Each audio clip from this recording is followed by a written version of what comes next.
bagian tenggara. Ya. Nah, dulu guru saya di SMA itu, aduh, famnya apa? Galak banget dah judulnya. Ya. Oke, Lucia sebagai perwakilan dari Maluku yang datang ke Jakarta untuk mengalami proses enkulturisasi, mendapatkan ya pembudayaan secara formal di STBI. Ya. Kalau Lucia melihat di dalam Alkitab itu tekanannya kepada pembudayaan yang formal atau informal. Kenapa Lucia bilang Alkitab kita menemukan sebenarnya tuh informal tuh punya peranan yang luar biasa.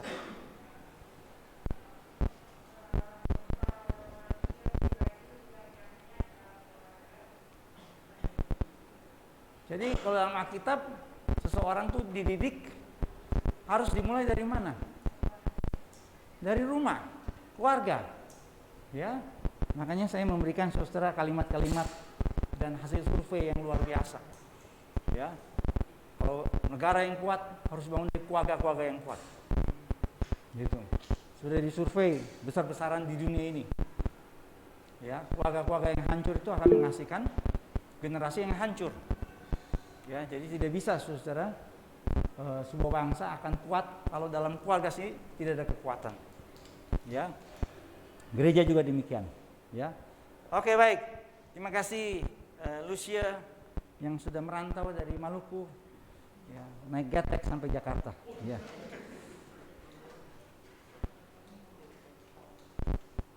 Ungkapan yang kita pelajari selain enculturations atau enkulturisasi bahasa Indonesianya adalah aculturation atau akulturisasi. Apakah Kathryn Kuhlman, Vanzi, Kathryn Kuhlman ya, betul ya? Kathryn Kuhlman, kamu kok bisa kasih nama penginjil terkenal tuh? Kathryn Kuhlman tuh penginjil yang melayani dengan ilahi yang luar biasa. Kathryn Kuhlman itu kalau saudara buka di Wikipedia sejarah revival, pelayan Tuhan, wanita yang luar biasa, ya. Boleh saya tanya kenapa dikasih nama buat kamu Kathryn Kuhlman? Papa kamu hamba Tuhan, pendeta? Wah, pasti papa kamu tuh kasih nama sesuai dengan nama Kathryn Kuhlman, betul ya? Gitu. Pernah baca kisah hidupnya Kathryn Kuhlman? Ya. Pernah baca? Belum pernah? Harus baca. Ya. Gitu. Karena nanti kamu akan diinterview, ditanya, ya. Ya. Kathryn Kuhlman hamba Tuhan yang Tuhan pakai dalam pelayanan kesembuhan, ya, karena karunia Tuhan berikan. Tapi Kathryn Kuhlman sendiri meninggal karena kanker. Ya, dan Kathryn Kuhlman itu memberikan pengaruh besar buat Benny Hinn. Dan Benny Hinn mengatakan bahwa dia tuh mengalami impartasi dari kuasa Tuhan melalui pelayanan Kathryn Kuhlman. Ya, gitu. Wah, ini ada sitat sendiri. Ini seru nih. Ya, kalau karismatik pantai kosong ngomongnya gitu-gitu. Impartasi. Terima. Ya. Oke. Kathryn Kuhlman, waduh. Luar biasa. Vanzi. Ini orang Belanda nih, pakai van di belakang. Keturunan Belanda, ada Indonya. Ya? Ya, ini famnya kamu ya, Vanzi ya. Kamu bisa bahasa Belanda? Udah nggak tahu Kathryn Kuhlman, nggak bisa bahasa Belanda lagi. Ya. Harus belajar bahasa Belanda. Mau tahu caranya gimana bisa bahasa Belanda? Makan kentang panas. Ya. Nanti langsung bisa ngomong ekstremis, ya. Itu film 17 Agustus. Ya. Kamu, ekstremis, kue, kamu, nah, ya. Narbo pernah puncak, Kathryn Kuhlman.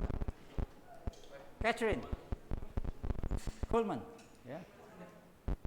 Akulturisasi itu apa ya? Apa tuh ya, Kathryn? Itu sejenis lemper yang isinya combro apa tuh ya?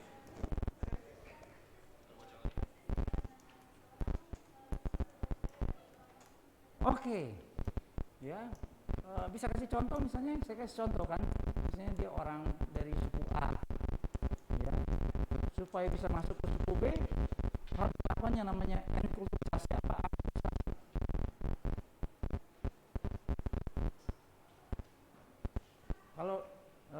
Kamu dibesarin di mana? Dibesarin kan di mana? Di rumah dong ya? Ya oke. Bukan di kantin kan? Kalau di kantin ntar badannya gede nih. Jangan main fisik di sini. Kita nggak boleh. Semuanya indah di hadapan Tuhan. Tuhan melihat hati, Tuhan tidak melihat wajah, ya. Haleluya. Lama-lama proyek itu gue jalanin juga di sini. Catherine, kamu budaya apa yang mempengaruhi hidup kamu? Kamu besar di mana? Di kota apa? Daerah apa? Ya? Di mana? Makassar. Kamu lahir di Makassar. Besar di Makassar. Oke, kamu bisa bahasa Makassar? Bisa? Tahu ya? Japa-japa? Tidak tahu ya. Ya, saya lahir juga di Makassar, cuma saya usia 6 bulan sudah pindah dari Jakarta. Ya. Saya ini enkulturisasinya adalah budaya orang Jakarta. Aksen saya ini, itu orang pikir selalu saya haji. Jadi satpam dulu di tempat saya tinggal, itu pikir saya itu haji, karena saya punya omongan itu kayak haji-haji orang Betawi. Aksen saya itu aksen yang kental Betawi. Sampai hari ini saya ngomong sama temen, gue lu. Ya, Pak Kiki Cahyadi, Ketua BPD DKI, teman SD saya di SD Beto. Sampai hari ini kalau ketemu, gue nggak lihat lu mana ini. Ngomong di mimbar kita, Pak Pendeta. Pak enggak, dia maksudnya gini. Ya. Karena kalau ngomong gue lu tuh kayaknya keselak gitu, ya enggak. Ya. Nah, kamu di enkulturisasi dalam budaya orang Makassar lah gitu. Ya. Nah, ketika kamu melayani Tuhan taruh misalnya di Papua, apa peranannya akulturisasi buat kamu? Kenapa kamu harus melakukan yang namanya akulturisasi supaya efektif lu pelayanan kita di Papua? Kenapa?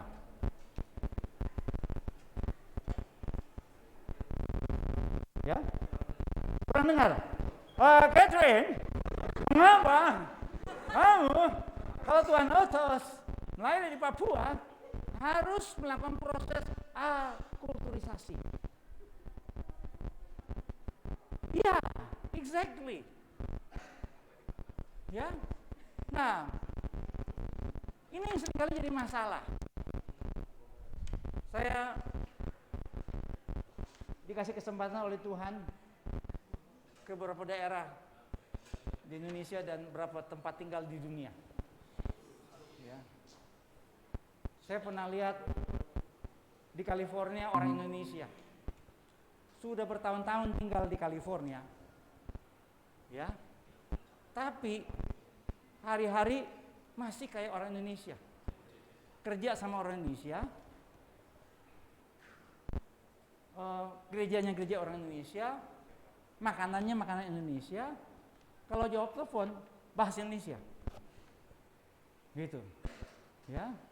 Pokoknya komunitasnya ya karena seorang Indonesia. Akibatnya apa, saudara? Pas jalan sama saya, baca pengumuman, dia nggak ngerti. Mas, itu artinya apa ya? Yang buset, lu nih udah tinggal di Amerika bertahun-tahun. Kagak ngerti itu pengumuman. Ya, masalahnya apa? Dia tidak mau melakukan proses akulturisasi. Ya enggak. Dia cuma tinggal doang di Amerika, tapi budaya orang Amerika enggak menjadi bagian. Karena kalau nanti kita bicara tentang bahasa, saya selalu pesan buat mahasiswa. Saudara pertama kali masuk ke budaya yang baru, nomor 1 pelajari apa? Bahasa. Saudara kuasain sebuah bahasa, itu pintu gerbang sudah masuk ke budaya yang baru. Makanya kalau orang keluar negeri belajar, nomor 1 nggak ditanya berapa pintar kita untuk ilmu yang kita mau pelajari, ditanya bahasanya, gitu, ya. Jadi Catherine, perbedaannya apa ya antara enkulturisasi sama akulturisasi?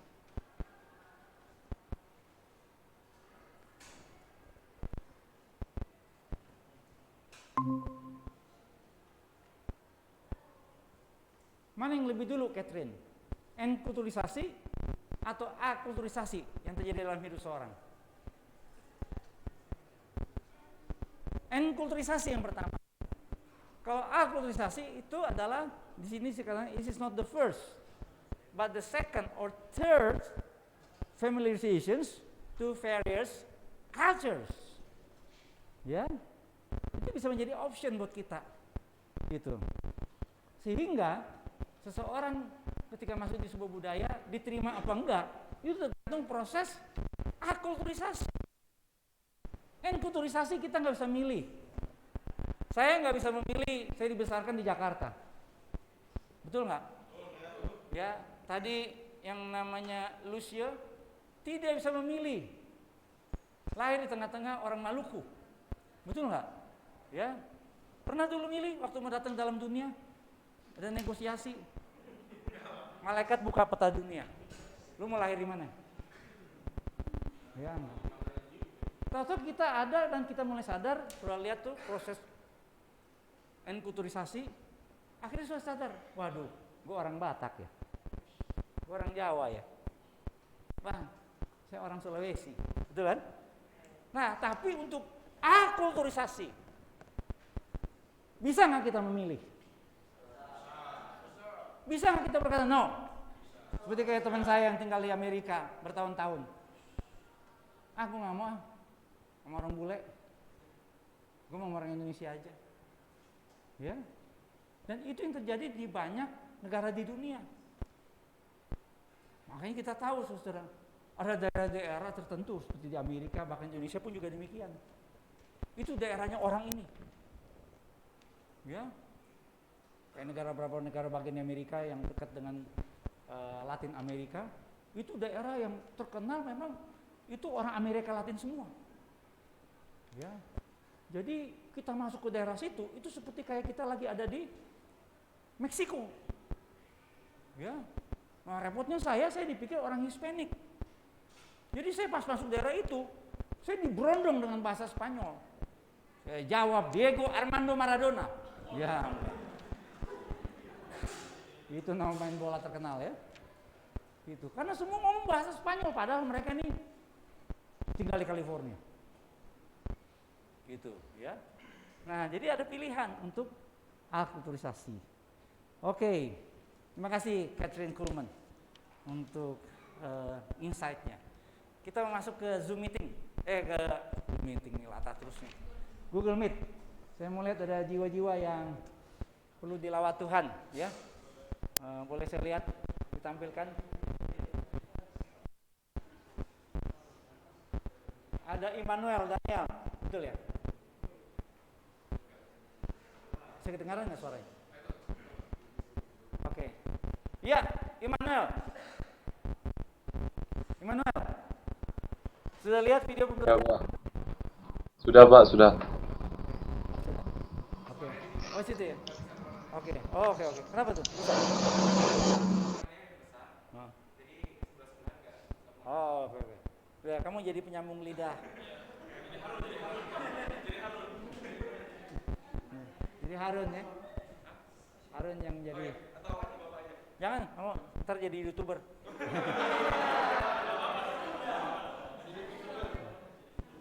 Kamu Johan, ya. Sampaikan jawaban dari Immanuel ya.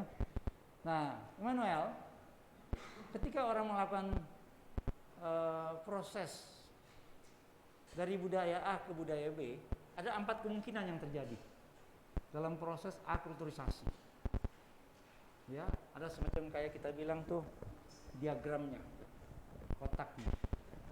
Ada 4. Apa aja tuh Immanuel dari 4 itu? Yang kemungkinan terjadi kalau orang masuk ke budaya yang baru, proses akulturisasinya. Ya, Pak. Bisa jelas suara saya, Pak? Ya. Bisa. Apa yang Immanuel jawab? Yang pertama, kita akan mengadopsi budaya baru atau assimilation. Kedua, Jadi gitu. Jadi double. Lanjut. udah, Pak. Ya. Yang kedua, orang membuang budaya lama serta menolak budaya baru atau marginalization. Ketiga, orang yang mempertahankan budaya lama dan menolak budaya baru atau separation. Dan keempat, kita yang menjadi orang yang berbudaya ganda atau biculturalism. Oke, good. Ya, benar sekali. Terima kasih, Immanuel. Ya, Iya, Pak. apa yang Immanuel jabarkan itu benar. Ya, berdasarkan materi yang kita pelajari ada 4 kemungkinan yang terjadi. Ya, yang tadi saya singgung, saudara, kenapa ada orang yang tinggal di Amerika bertahun-tahun, dia tetap gayanya kayak orang Indonesia yang cuma pindah-pindah aja di California sana, gitu. Ya, nyata ada 4 kemungkinan. Itu yang tadi dikatakan oleh Immanuel. Ya, ada orang yang akhirnya mengalami integrations atau biculturalism. Dia memiliki bi itu artinya ganda, double. Dia memiliki budaya yang ganda, ya, gitu. Para proklamator kita seperti kayak Pak Soekarno itu orang Jawa, tapi dia berbahasa Belanda dengan baik. Bahkan Soekarno itu memiliki kemampuan pidato dalam bahasa Inggris begitu luar biasa. Kenapa? Karena dia bisa mengalami yang namanya bikulturisme atau bukan keberbedaan ganda ya, berkebudayaan ganda. Ya. Jadi kalau kita tetap mau mengatakan saya ini orang Jawa, saya masuk di tengah-tengah orang Batak, saya belajar bahasa orang Batak, saya belajar budaya orang Batak, ya, kita menjadi orang yang terintegrasi, gitu. Ya, saya kenal ada beberapa orang yang menikah dengan orang Batak, istrinya orang Jawa, tapi istrinya ini benar-benar ya, belajar adat Batak. Ya, kalau orang Batak itu kan istri dikasih marga, diangkat marganya, ya, dan dia bisa bahasa Batak yang luar biasa, gitu. Ya, ini saya tahu persis kenapa, karena anaknya dari keluarga ini ipar saya, gitu. Ya, jadi adik saya tuh punya mertua, bapaknya Batak, ibunya Jawa. Tapi ibunya itu, kalau kita nggak tahu dia orang Jawa, kita pikir dia orang Batak, gitu. Karena dia belajar betul, bahasa Bataknya bagus, ikut acara-acara adat, wah dia benar-benar kuasain, ya, gitu, ya.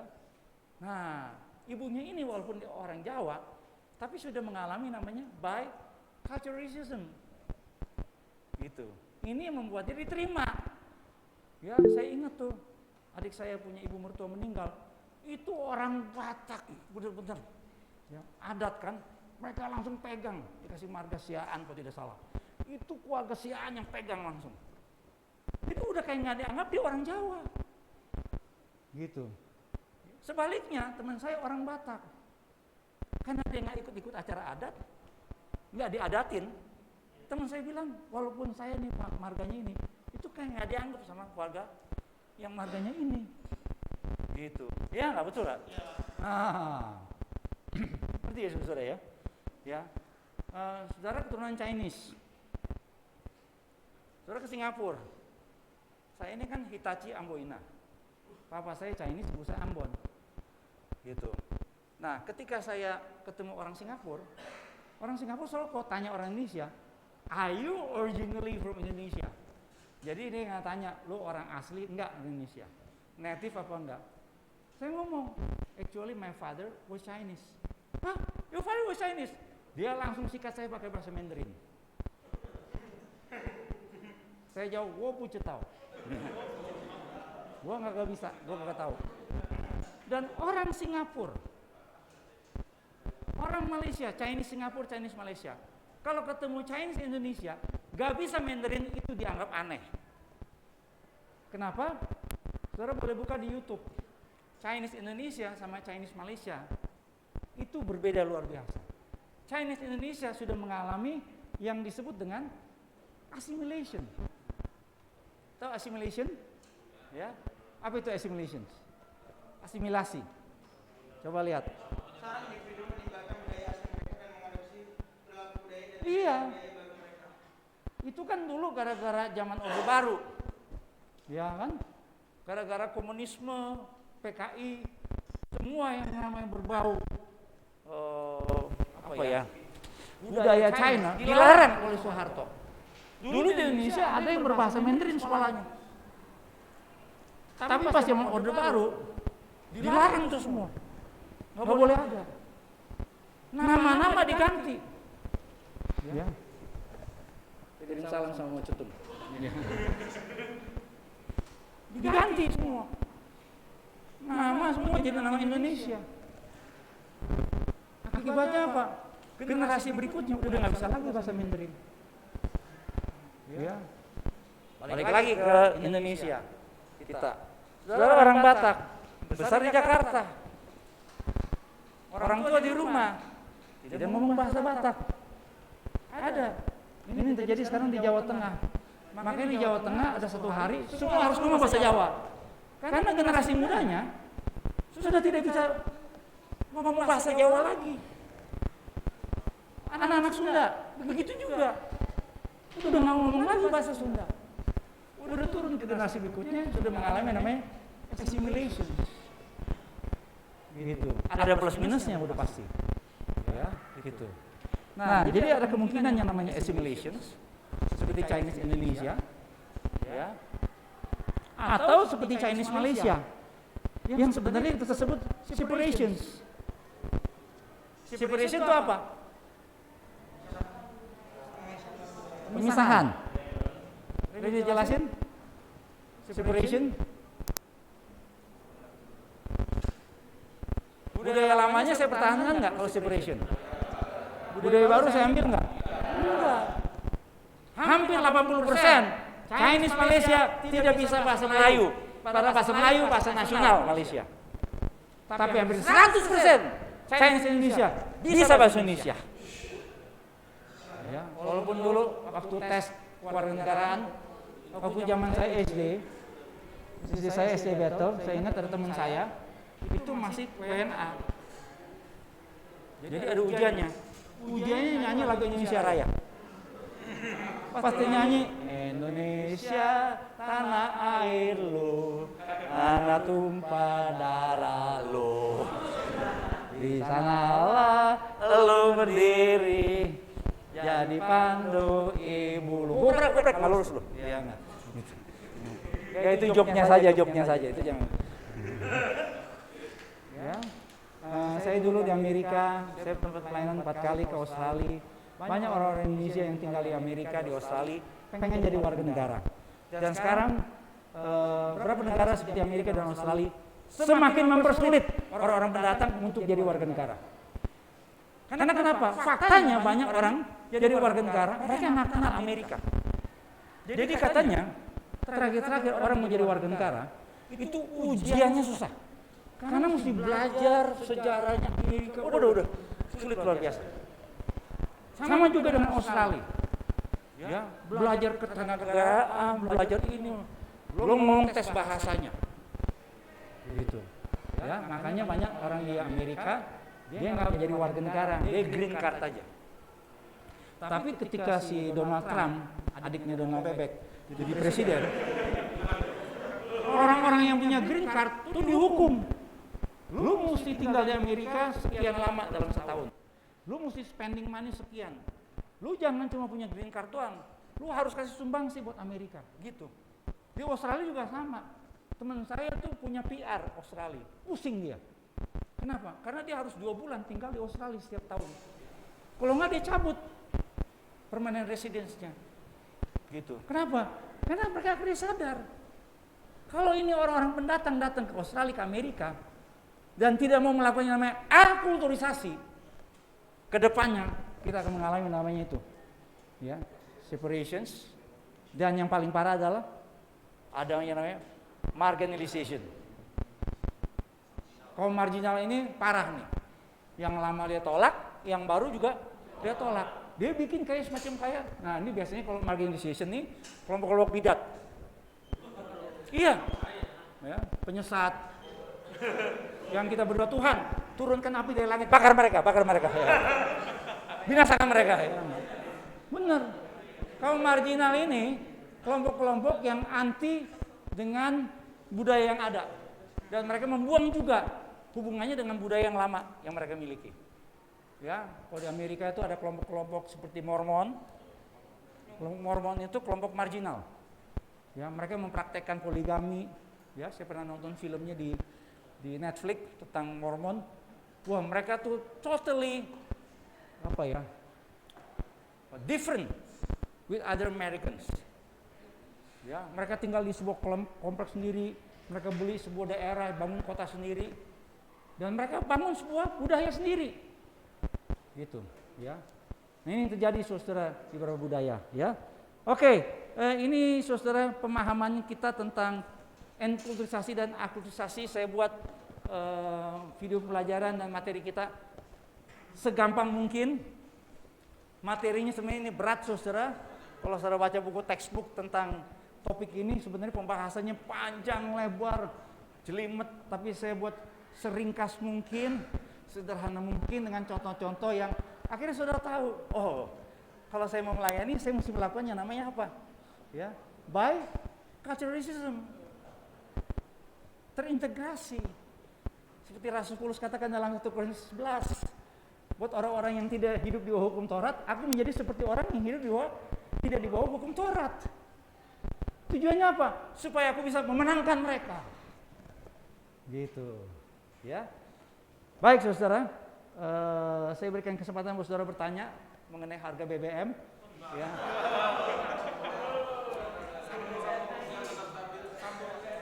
Ini jujur aja ya. Saya pengen cepet-cepet pulang karena demo katanya kemungkinan besar di gedung DPR MPR. Gitu, ya. Jadi dulu saya ini termasuk yang agak trauma kalau ada demo. Jadi susah pulangnya. Ya, tapi kan saya naik kendaraan umum saudara ya, saya naik KRL gitu ya. Jadi saya tinggal pesan doang, pencet-pencet. Ya. Sekarang dari sini ke stasiun 15.000. Tapi dalam waktu 2-3 hari akan naik. Ya. Makanya minggu depan saya akan ambil kolektor dalam kelas ini.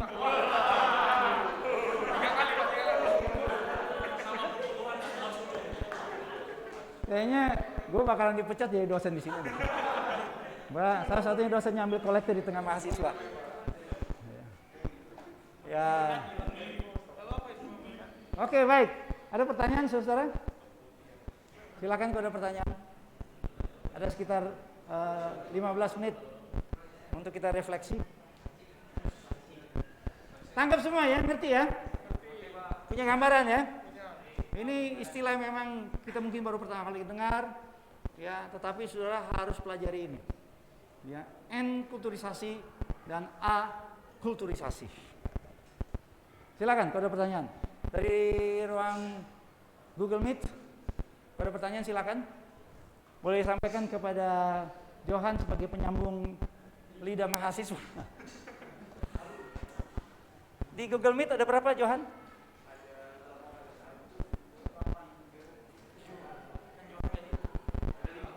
Ada 5. 6 ya. Di kelas sebelumnya semester 7 ada 20 loh. Iya. Ya. Memang yang semester 7 tuh cuma 1 mata kuliah. Gitu. Ya. Cuma gimana ya, mereka harus ke kampus. Ya. Oh, kamu bertanya? Ya silakan. Nama dulu. Irma. Irna. Oke, Irna silakan.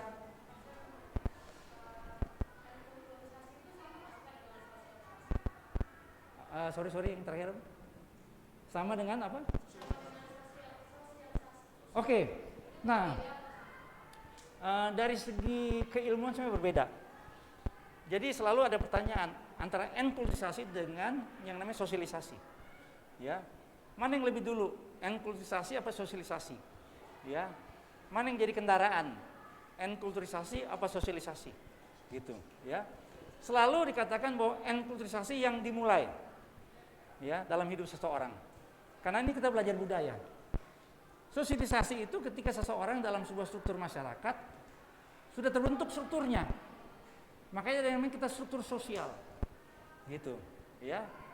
Namun dua istilah ini, makanya kalau kita lihat di slide perkuliahan nomor 3, pembelajaran kebudayaan, pembelajaran seorang dalam budaya melalui sosialisasi.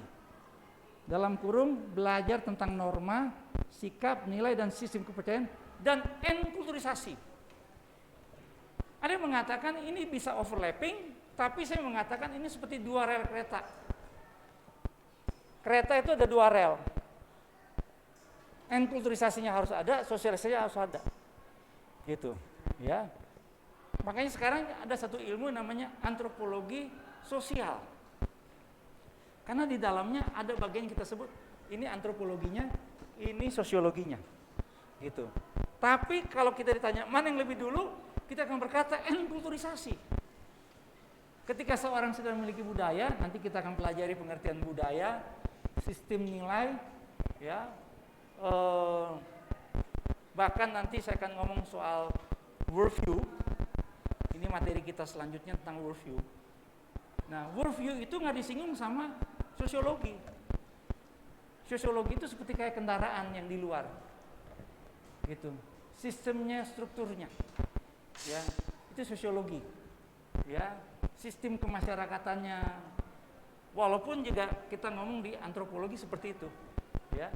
Cuma selalu orang katakan seperti rel kereta api, ya. Mana yang lebih dulu? Enkulturisasi. Tapi gimana seseorang terbentuk kebudayaannya? Ada yang namanya sosialisasi, ya.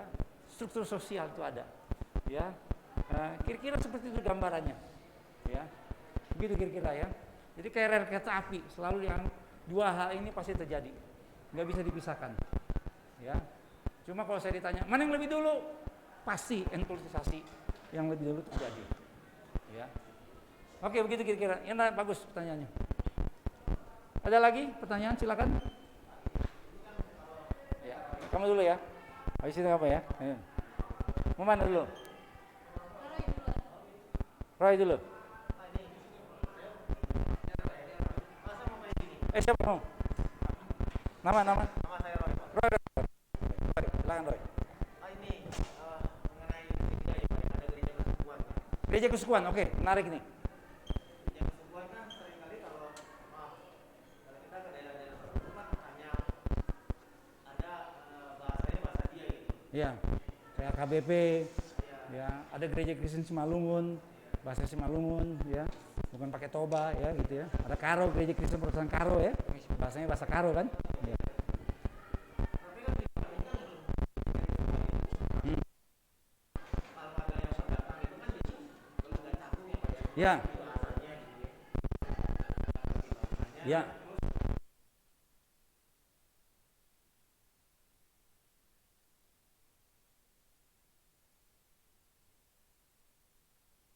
Gimana caranya Pak ya, supaya gereja daerah ini tidak menonjolkan untuk ke daerahnya, tetapi tetap maju gitu Pak dalam ada zaman. Ini menarik sekali, ya. Saya sempat baca artikel pergumulan dari HKBP. Anak-anak muda HKBP banyak ke GKI. Bahkan mereka kalau mengalami lawatan Tuhan ke GBI. Jadi orang HKBP itu lahir di HKBP, bertobat lahir baru di GBI, meninggal melihat HKBP yang kubur. Betul, ya. Kami yang Batak itu kalau meninggal saya mesti hati-hati. Ya, jadi kadang-kadang kita bagi pelayanan sama HKBP. Gitu, ya. Nah, ini menarik untuk diselidiki dan sampai hari ini sebenarnya ini jadi challenge buat gereja-gereja kesukuan. Dan jangan lupa, gereja-gereja kesukuan itu lahir dari kolonialisme. Gitu. Dari badan standing yang mengutus. Gereja-gereja Protestan yang cenderung kepada Calvinis itu karena banyak misinya dari Belanda. HKBP kita tahulah, ya, misi standingnya dari Jerman. Makanya alirannya HKBP itu gereja Lutheran. Problem terbesar gereja-gereja Barat adalah apa? Ini yang selalu ditentang, ya. Ini yang selalu jadi masalah. Nanti saudara akan belajar teologi kontekstual. Saya nggak pernah lupa, saudara. Dulu ada orang Korea namanya Bong Ringro, dapat gelar doktor dari Westminster Amerika, pulang ke Asia, jadi misionaris di Thailand. Dan dia menyesali kenapa saya belajarnya di Amerika. Karena ketika dia belajar, dia jadi misionaris melayani di Thailand, rasanya materi yang dia terima di Amerika nggak kepake, nggak relevan, nggak nyambung, nggak kontekstual, gitu, ya. Karena kenapa? Ada unsur yang kita sebut kalau dalam pelajaran kita etnosentrisme. Gereja-gereja Barat selalu merasa lebih superpower, dominan, superior. Saya berani ngomong gini karena saya pernah studi 4 semester di Amerika. Ya, jujur aja saudara, orang Amerika itu superioritasnya luar biasa. Ya, saya pernah beberapa kali sharing di tengah-tengah gereja sana, sering tanya jawab. Ada anak remaja tanya, apakah Indonesia itu against or pro United States? Gitu. Kalau mereka berkata, kalau mereka dengar kita against United States, wah langsung dikerjain kita. Ya kan? Karena kita tahu ketegangan yang ada di dunia ini. Ini Amerika biang keladinya. Ukraina dipanas-panasin masuk ke NATO, ternyata nggak diterima. Sekarang perang, Presiden Ukraina teriak-teriak, "Woi, kemarin lu masih gue." Ya, sekarang Taiwan, gitu. Makanya banyak ahli politik di Indonesia, internasional hubungan, hati-hati nih. Ini permainan Amerika di belakang. Nah, kenapa GBI saudara tidak mau dibawa Church of God? Om Ho mendirikan GBI tidak mau dibawa. Beda dengan gereja GBI-nya di Filipina, dia dibawa Amerika. Kita nggak mau, kita melakukan amalgamation. Ini sudah baca di GBI. Karena Om Ho tahu kalau kita dibawa, habis ikutin mereka. Pengajaran semua gajah harus ikut. Nah itu problemnya kadang-kadang. Sehingga gereja-gereja kedaerahan ini dari praktek maupun konsep teologinya itu harus kepanjangan tangan gereja-gereja di Belanda dan di Jerman. Gitu. Padahal teologi kita harus teologi yang kontekstual. No mention bikin terobosan. Dengan apa? Mulai mengadop budaya yang ada. No mention itu di awal ribut sendiri sama teman-temannya. Misionaris Jerman.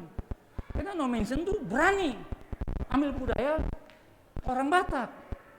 Belajar bahasanya. Dia melakukan yang namanya tadi itu, akulturisasi, terintegrasi. Gitu. Makanya no mention selalu disebut opu, no mention. Ya. Salah satunya, ya, orang Jerman yang dipanggil opu, ya no mention. Karena dia berani. Nah, yang kita sekarang adalah ke generasi berikutnya.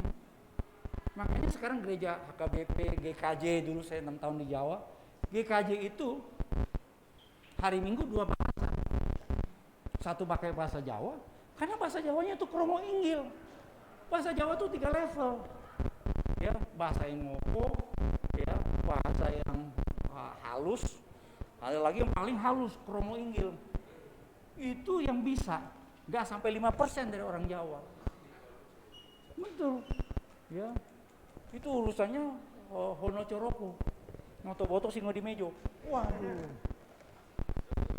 Semua ngomongnya bahasa Jawa, sehari-hari ngoko. Tapi pas dengar pendetanya khotbah, kalau GKJ itu kan kerjasama sama Universitas Kristen Duta Wacana. Itu dulu, nggak tahu kalau sekarang. Itu pendeta-pendeta GKJ yang kuliah di Duta Wacana dulu, itu belajar khusus bahasa Jawa halus. Karena mereka dituntut untuk bisa khotbah dalam bahasa Jawa yang baik. Sama juga kayak GKY. Itu gereja berbahasa Mandarin sebenarnya. Teman saya, orang Manado, masuk di GKY, diterima, cuma belajar Mandarin. Karena GKY itu punya ibadah bahasa Mandarin. Gitu. Nah ini sekali lagi, harus jadi pergumulan. Yang saya katakan, saya nggak bisa jawab apa yang akan terjadi dengan HKBP, gereja-gereja yang berbahasa daerah ke depannya. Tetapi yang terjadi adalah mulai terjadi namanya assimilations. Anak-anak muda yang kita lihat, orang-orang Batak. Ya, makanya coba lihat ibadah HKBP anak mudanya, ya sepi, ya. Mereka semua membuat, saya pernah diundang, ya, cuma karena jadwal saya nggak bisa. Mereka bikin ibadah tuh HKBP Sudirman tuh, samping Cis Plaza. Mereka bikin ibadah anak muda, tapi yang warnanya ya GBI punya. Cuma gedungnya aja HKBP, di dalamnya GBI. Karena kalau mereka mau pakai gaya dari gereja Lutheran di Jerman, ya, dengan liturgi yang harus standar dari Jerman, ini yang dilakukan sekarang kan, gereja-gereja Protestan kita. Masalah besar, gitu, ya kan. Sedangkan kalau kita belajar nanti pelajaran liturgika, Kita kan selalu pakai standar liturginya dari gereja-gereja berabad-abad yang lalu. Ya enggak. Jangan kalau kita lihat sekarang saudara, gereja-gereja yang sekarang kita sebut gereja-gereja kontemporer ya, itu istilahnya. Mereka mau menyesuaikan dengan situasi yang ada. Ya. Orang tua saya pendeta gereja Protestan GBI, pakai toga. Gitu. Kenapa GBI nggak pakai toga? Ya, walaupun sekarang ada pendeta GBI suka pakai toga lagi. Saya bilang nih, mundur deh 200 tahun ke belakang. Ya, enggak. Gitu. Ya. Lo mesti baca bukunya Rick Warren, Purpose Stephen Church. Gitu. Dia dari gereja Baptis, tapi dia rubah warna gerejanya menjadi gereja yang kontemporer. Memang hapet dah hajaran abis, disikat. Tapi dia bilang nggak apa-apa, 1000 orang keluar dari gerejanya. Tapi sekarang menjadi salah satu gereja terbesar di Amerika, 19.000 jemaatnya. Kenapa? Karena dia rubah gayanya dari gaya Baptis yang lama ke gereja-gereja yang kontemporer modern. Ada namanya kita bilang tuh mengadaptasi, adaptation, ya. Tersebut di sini istilahnya jadi bulk culturalism, gitu. Ya, ini pertanyaan yang bagus, bisa dijadikan skripsi, bisa dijadikan riset, ya. Saya pernah baca beberapa artikel tentang hal ini dan ini tidak mudah. Ini pergumulan yang luar biasa buat gereja-gereja yang punya tradisi yang kuat. Gereja Toraja, Gemit, GPM,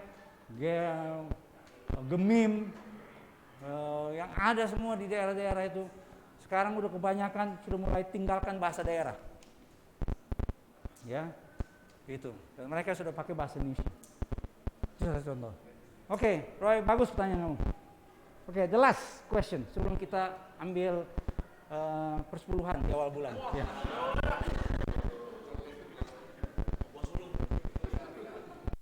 Gua senang tuh, gua sulung. Beri semua. Awal tahun.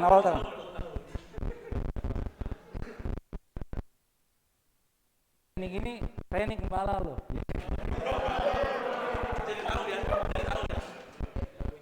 Jemaat tanya, kamu puluhan. Saya bilang gini, catat baik-baik. Saya pendeta yang tidak mau ngomong soal itu. Ya. Karena di mana hartamu di situ hatimu. Ya, saya tahu persis ada orang-orang yang cinta Tuhan, udah nggak hitung-hitungan lagi. Karena semua itu milik Tuhan. Semua karena anugerahnya, betul ya?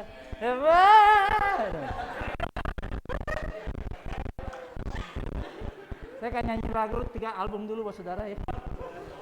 Oke, siapa namanya Roy? Joshua, aduh, kamu ini terkenal luar biasa. Kamu dan Eliezer ini. Oke, Joshua. Gimana?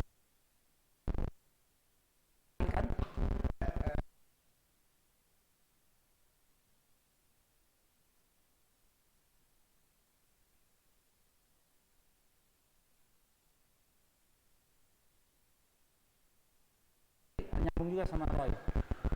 Ya. Itu selalu menginginkan ada yang namanya legacy, warisan, heritage. Ya. Makanya sampai hari ini Indonesia termasuk negara yang punya kementerian kebudayaan. Salah satu fungsinya adalah sebenarnya enkulturisasi. Negara-negara seperti Jepang itu negara yang sukses. Ya, kenapa? Karena mereka tetap masih mempertahankan kebudayaan, enkulturisasi berjalan. Nah, kalau kita pelajari ada 2 sisi yang kita sebut sebagai informal dan formal. 2 hal ini harus hidup. Karena kadang-kadang kita nggak bisa maksa kalau dalam keluarga kita orang Batak, teman saya orang tuanya orang Batak, tapi karena mungkin orang tuanya udah lama tinggalkan, udah merantau, sehari-hari ngomong bahasa Indonesia. Jadi dia sendiri nggak ngerti. Apalagi teman saya itu pendeta, ibunya orang Sunda, bapaknya si Hite. Kota di Ebenezer. Di jemaat kita ada beberapa orang Batak yang fanatik banget sama pendeta-pendeta Batak. Jadi pas dia lihat marganya si Hite, ini jangan-jangan pariban aku nih. Ya. Selesai ibadah turunlah teman saya. Keluar dari pintu gereja, ditunggu oleh 3 bapak nih. Ya. Udah siap dihajar dengan bahasa Tobanya. Teman saya tidak bisa. Teman saya sampai malu bilang, aduh gile mos, ya Batak banget mos jemaat. Ya. Kenapa? Karena tidak terjadi namanya kita sebut enkulturisasi. Ya, taruhlah saudara tidak dienkulturisasi dalam budaya Batak, tapi saudara bisa ambil yang namanya tadi itu pendidikan formal. Itu yang dilakukan oleh pemerintah Jepang, dibuat lembaga-lembaga pembudayaan, belajar.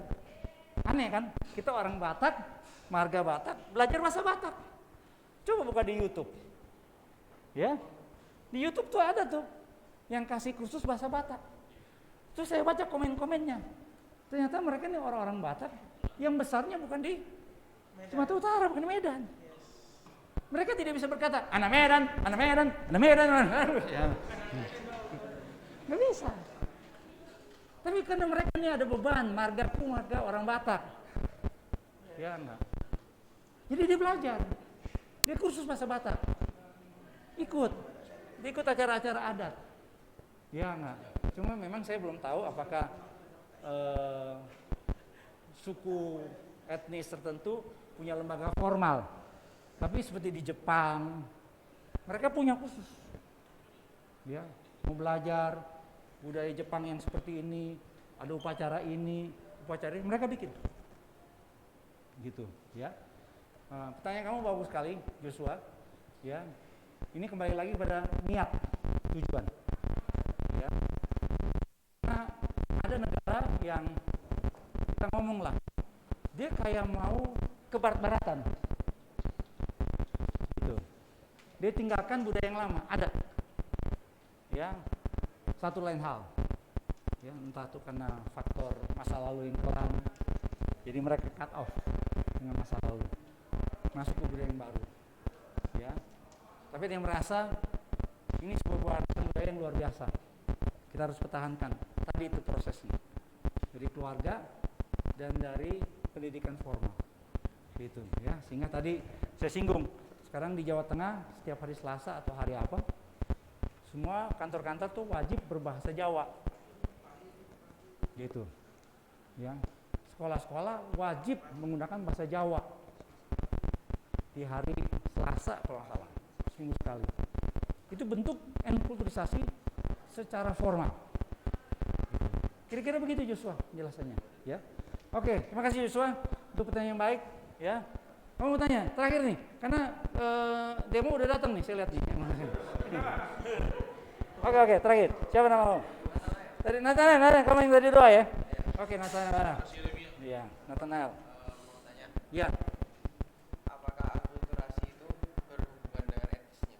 Kayak tadi yang Bapak sampaikan, soalnya orang Batak yang lahir di budaya Jawa misalnya, itu apakah mengalami akulturasi atau akulturasi? Karena saya sendiri keturunan 3 dari China gitu, kan dari orang tua saya yang mengalami akulturasi. Iya. Bukan di saya. Apakah itu apakah saya mengalami akulturasi atau akulturasi? Jadi orang Chinese Indonesia yang mengalami asimilasi. Masih ada sih seperti kayak kepercayaan Xinjia Imlek masih dirayakan. Tapi Xinjia Imlek keyakinannya orang Chinese Indonesia sama di Tiongkok sama di Singapura beda jauh. Baru belakangan ini aja pas habis reformasi mulai ini. Ya. Tapi kamu kalau secara antropologi, kamu tuh sudah dienkulturisasi. Kamu besar di mana? Di Surabaya. Surabaya. Jadi kamu tuh mesti berkata, aku orang Surabaya, aku orang Surabaya, Are Surabaya. Kamu ngomongnya aja aksennya kental, aksen Surabaya, enggak? Ya. Jadi kamu ada mengatakan, saya punya keturunan dari Tiongkok, tapi kamu sebenarnya enkulturisasi bukan budaya China, kamu tuh budaya Surabaya.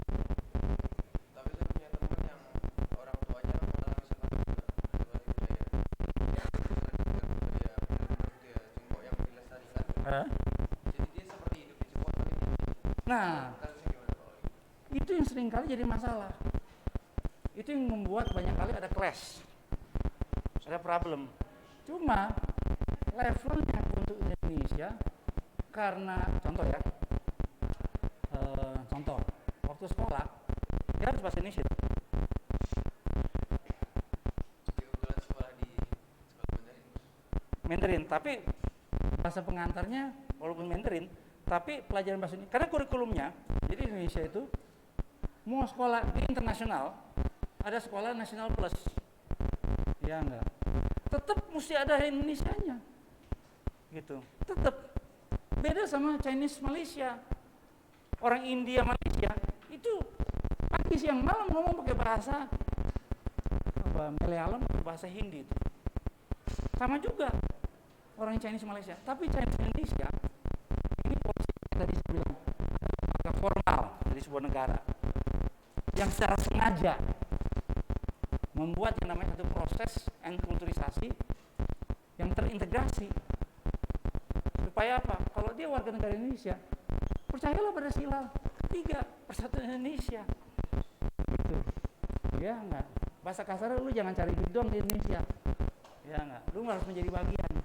Makanya kan kita lihat perusahaan-perusahaan yang ada orang yang jadi sasaran. Ya kan? Kita tahu kali perusahaan 98. Karena ada semacam kayak satu stigma, ada satu pandangan cap negatif stigma bahwa kelompok ini nggak mau berbaur. Sama juga orang Madura dengan orang Dayak. Orang Madura yang ada di Dayak dulu ngeri. Rabi sama orang Dayak dipotong, kepalanya ditaruh pinggir jalan, dipajang tuh di pinggir jalan. Karena dianggap orang Madura yang merantau ke Kalimantan, mereka tuh kayak komunitas sendiri. Sehingga orang Dayak yang merasa, gue tuan rumah, lu mesti masuk sama kita dong. Nah itu jadi problem. Ya enggak. Makanya program yang kita kenal Orde Baru itu hebatnya Soeharto, asimilasi. Ya, salah satunya apa? Transmigran. Nah itu juga jadi masalah. Orang Jawa dikirim ke banyak daerah. Gitu. Tetap juga sih ada problemnya. Di Lampung kita tahu ada daerah yang transmigran karena saya pernah pelayanan ke Tulang Bawang. Ini kampung orang Bali, ini kampung orang Jawa. Itu sering berantem dengan orang Lampungnya juga asli di situ. Gitu. Kenapa? Karena transmigran itu di satu kecamatan sendiri. Namanya aja Sukomulyo. Bayangkan tuh di Lampung. Ya. Gitu. Ya. Hari-hari ngomong bahasa Jawa. Ya. Kira-kira begitu, ya, Nathanael. Tanya kamu bagus, ya. Boleh bertanya? Jangan. Udah lewat nih, ya. Tahan minggu depan. Ya. Karena demo, ya. Ini hari buruh yang demo, ya. Oke, cukup ya. Oke. Nah, jangan lama-lama, nanti saudara semua pintar. Kalau saudara pintar nanti semua sudah lulus, jangan ya.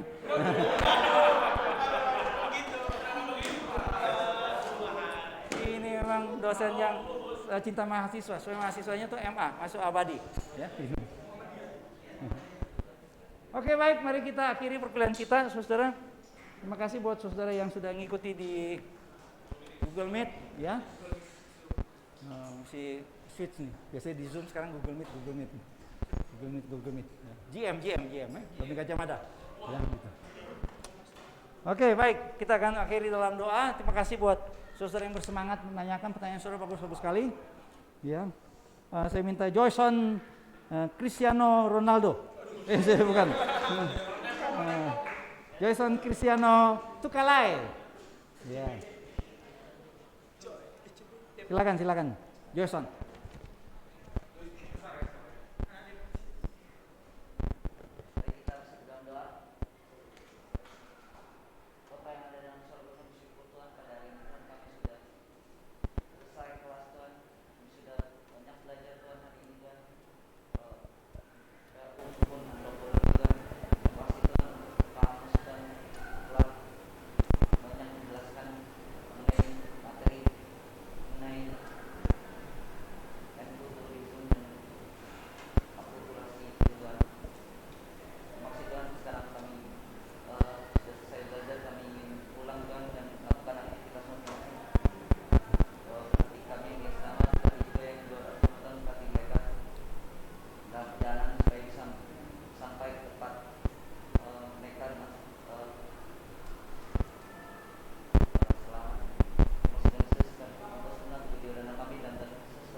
Amin.